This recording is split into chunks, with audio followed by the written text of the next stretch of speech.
ফুটবলে যাওয়ার সময় তাতানকে নিয়ে হঠাৎ করেই দেখি এখানে কুলফি বসে আছে স্কুলের সামনে, তাই আমরাও একটুখানি কুলফি নিয়ে নিলাম। দুটো কুলফি মা ছেলে মিলে চিয়ার্স করে খাচ্ছি। দেখো একদম রেস্ট পাই না, কুলফি নিয়ে নিয়েছি মনটা শান্ত করার জন্য।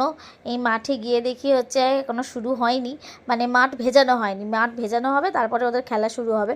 তো তারই মধ্যে তাতান একটু দৌড়ে নিচ্ছে। আমি বলছি রোদ্দুরে দৌড়োসটা তাতান, বলে না না আমি একটু দৌড়ে নিই। তো আমিও কিছু বললাম না, ওদের তো এমনিতেও এক্সারসাইজ করাবে, তো একটু দৌড়ে নিই গো।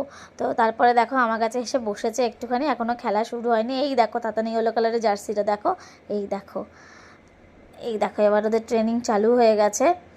দেখো তোমরা, মাঠেই ও খুব ভালোবাসে, মানে ফুটবলটা ভালোবাসে। মাঠটা অনেকটা বড় তো, তাই বেশ দৌড়াদৌড়ি করতে বেশ ভালোবাসে ও, কারণ আমরা তো আর পার্কে যেতে পারি না সেভাবে।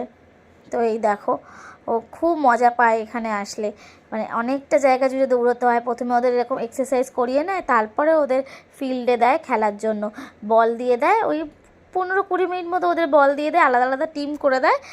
তারপর হচ্ছে ওই টিমের মধ্যে মেম্বারদের মধ্যে খেলা হয়।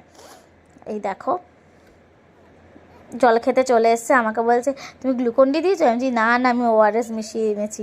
তো এই দেখো ওআরএস মিশিয়ে দিয়েছিলাম ওকে একটুখানি এনার্জি পাওয়ার জন্য, কারণ এত রোদের মধ্যে খেলে তো তাই জন্য।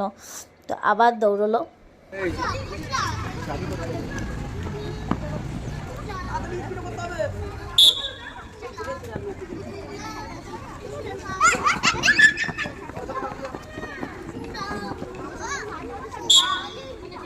ফেরার সময় একটু পার্কে গিয়ে দোলনা চড়ে তারপরে হচ্ছে তাতান বাড়ি ফিরছে। তো তোমাদের ভিডিওটা ভালো লাগলে লাইক শেয়ার কমেন্ট করো, আবারও ভিডিও আনবো খুব তাড়াতাড়ি আমাদের জন্য।